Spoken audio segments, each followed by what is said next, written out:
नमस्कार। बागेश्वर धाम के पुजारी धीरेन्द्र शास्त्री आजकल खबरों में छाए हुए हैं। कई लोग ये जानना चाहेंगे कि धीरेन्द्र शास्त्री हैं कौन, कहां जन्म हुआ और कैसे इतने बड़े पुजारी बन गए। तो आज हम आपको यही बताएंगे कि कैसे धीरू बन गए पंडित धीरेन्द्र शास्त्री। एक वक्त ऐसा था जब इनकी मां दूध बेचकर परिवार चलाती थी। तो चलिए धीरेन्द्र शास्त्री के इतिहास में थोड़ा सा झांकते हैं और पता करते हैं कि ये कौन है। बताया जाता है कि बागेश्वर धाम के महाराज कहे जाने वाले इस संत का जन्म छतरपुर जिले के ग्राम गढ़ा में 1996 में हुआ। ये दो भाई और एक बहन है। भाई छोटा है जिसका नाम सौरभ है और बहन का नाम रीता गर्ग है। पिता का नाम राम कृपाल गर्ग है और माता का नाम सरोज है। बताया जाता है कि माता सरोज महाराज को प्यार से घर में धीरू बुलाती हैं और गांव के लोग धीरेन्द्र गर्ग कहते हैं। वैसे तो धीरेन्द्र गर्ग का बचपन से ही ये चंचल और चतुर थे। इनकी शुरुआती पढ़ाई गांव के ही सरकारी स्कूल में हुई। हाई स्कूल और हायर सेकेंडरी स्कूल की पढ़ाई इन्होंने गांव के पास स्थित गंज गांव से की। धीरेन्द्र गर्ग का जन्म बेहद गरीब परिवार में हुआ था। उनके पिता गांव में पुरोहितगिरी करके अपना परिवार चलाते थे। एक वक्त ऐसा आया जब इनके परिवार के चाचा ने गांव में रहने वाले परिवारों को आपस में पुरोहितगिरी के लिए बांट लिया। बंटवारा होने के बाद महाराज के परिवार पर आर्थिक संकट छा गया।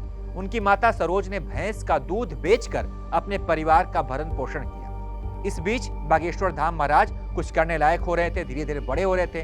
वो लगातार क्या किया उन्होंने कि गांव में लोगों के बीच बैठकर कथा सुनाने लगे और कथाओं में वो धीरे धीरे इतने प्रखर होते गए कि उन्होंने साल 2009 में अपनी पहली भागवत कथा पास के ही गांव पेहरा में सुनाई। ऐसा करते करते वो आस पास जाने लगे, लोग उनको पहचानने लगे और गांव में जब भागवत कथा होने लगा तो लोग उनको बुलाने लगे। बताया जाता है कि पंडित धीरेन्द्र शास्त्री के अंदर बचपन से ही लोगों को प्रभावित करने की क्षमता रही है। वो हमेशा से कुछ नया कर दिखाने का जज्बा रखते थे। इसलिए उन्होंने अपने गढ़ा गांव में स्थित शंकर जी के प्राचीन मंदिर को अपना स्थान चुना।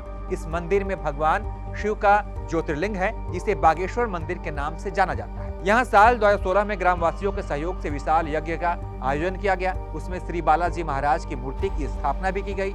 तब से ये स्थान बागेश्वर धाम के नाम से प्रचलित हो गया। लोगों का यहाँ आना जाना शुरू हो गया और ये आसपास के इलाकों में, क्षेत्रों में ये प्रचलित हो गया और फिर धीरे धीरे इसकी प्रसिद्धि प्रदेश और देश में फैल गई। श्री बालाजी महाराज मंदिर के पीछे धीरेन्द्र कृष्ण शास्त्री के दादा सेतुलाल गर्ग सन्यासी बाबा की भी समाधि है। इसी स्थान पर धीरेन्द्र गर्ग ने कई बार भागवत कथा का आयोजन किया था।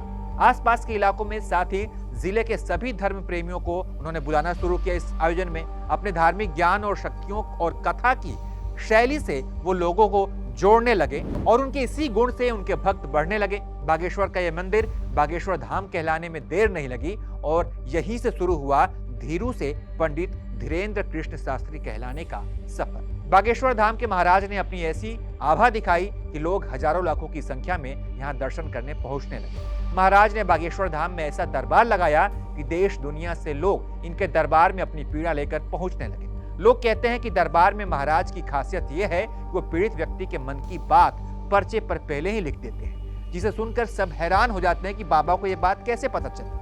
पहले महाराज अकेले बागेश्वर धाम में दरबार लगाते थे, लेकिन अब वो देश सहित विदेशों में भी दरबार लगाकर जनता के बीच उनके दिलों में, उनके दिमाग पर छाए हुए हैं। और इसी क्रम में उन्होंने अभी हाल ही में नागपुर में दरबार लगाया और अब रायपुर में वो दरबार लगा रहे हैं। तो फिलहाल इस वीडियो में इतना ही। मुझे उम्मीद है कि आप बागेश्वर धाम का इतिहास समझ चुके होंगे। धीरेन्द्र शास्त्री कौन है इसके बारे में भी आपको जानकारी हो गई होगी। तो इस वीडियो को लाइक और शेयर कीजिएगा, बाकी चैनल को सब्सक्राइब कीजिएगा और तमाम अपडेट्स के लिए आप देखते रहिए एबीपी लाइव।